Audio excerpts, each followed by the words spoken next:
ప్రధాని మోడీ బీజేపీలపై తెలంగాణ సీఎం రేవంత్ రెడ్డి తీవ్ర స్థాయిలో విరుచుకుపడ్డారు. గురువారం హైదరాబాద్ గాంధీ భవన్లో బీజేపీపై ఛార్జిషీట్ విడుదల చేసిన అనంతరం సీఎం రేవంత్ రెడ్డి మాట్లాడారు.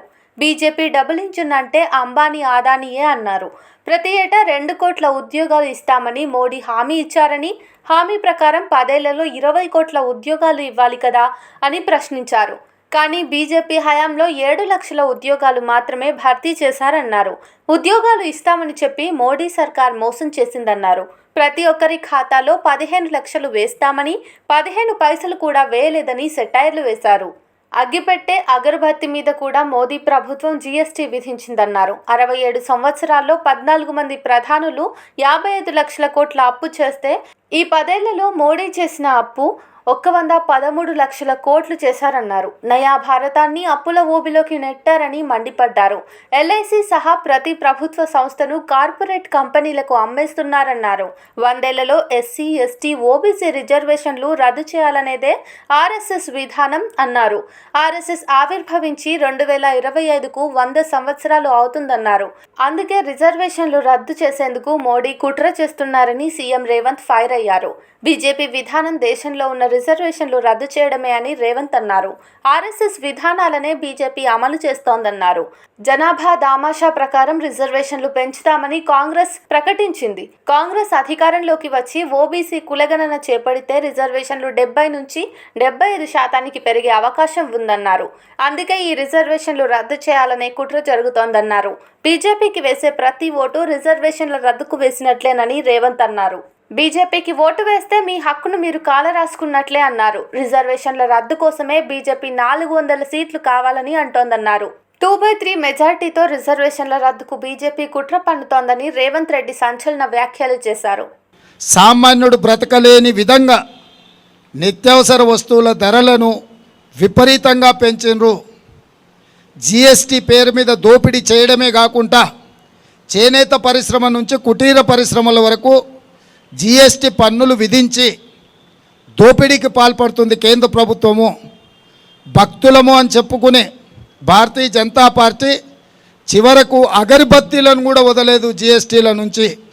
వాళ్ళు నమ్మే దేవుడికి కనీసము అగరబత్తీలు పెట్టడాన్ని కూడా జీఎస్టీ నుంచి మినహాయింపు ఇవ్వలేదు. శ్రీశ్రీ గారు చెప్పినట్టు అగ్గిపెట్టే సబ్బు పిల్ల ఏది కూడా కవితకు అనర్హం కాదు, కుక్క పిల్ల కవితకు అనర్హం కాదని శ్రీశ్రీ గారు చెప్పినట్టు ఈరోజు నరేంద్ర మోడీ గారి ప్రభుత్వంలో అగ్గిపెట్టే సబ్బు బిల్ల అగరబత్తి కూడా జీఎస్టీ బారి నుంచి తప్పించుకోలేదు.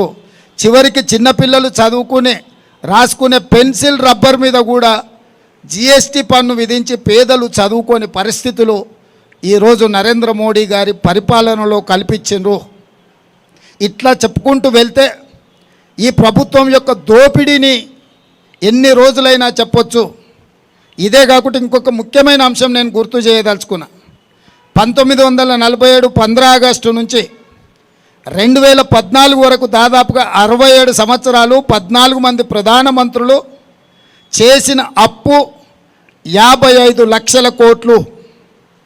2014 నుంచి 2024 వరకు నరేంద్ర మోడీ గారు ఒక్కరే చేసిన అప్పు 113 లక్షల కోట్లు. 14 మంది ప్రధానమంత్రులు చేసిన అప్పు కంటే ఒక నరేంద్ర మోడీ గారే మోర్ దాన్ డబుల్, 2 అప్పులు చేసిండు. ఈరోజు దేశం మీద ఉన్న అప్పుల భారము 168 లక్షల కోట్లు.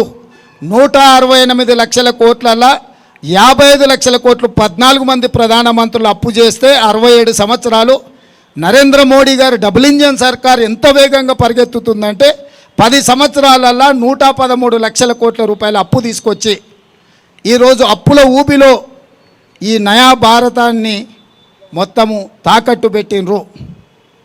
ఇట్లా ప్రతి రంగంలో పోర్టులు కావచ్చు, ఎయిర్పోర్టులు కావచ్చు, జాతీయ రహదారులు కావచ్చు, లేకపోతే పబ్లిక్ సెక్టర్ యూనిట్స్ నవరత్నాలు కావచ్చు, 60 లక్షల కోట్ల రూపాయల ఆస్తులు ఆనాడు కాంగ్రెస్ పార్టీ సృష్టిస్తే వీటన్నిటిని కూడా కార్పొరేట్ కంపెనీలకు 6 లక్షల కోట్లకు తెగనమ్మేసిండు.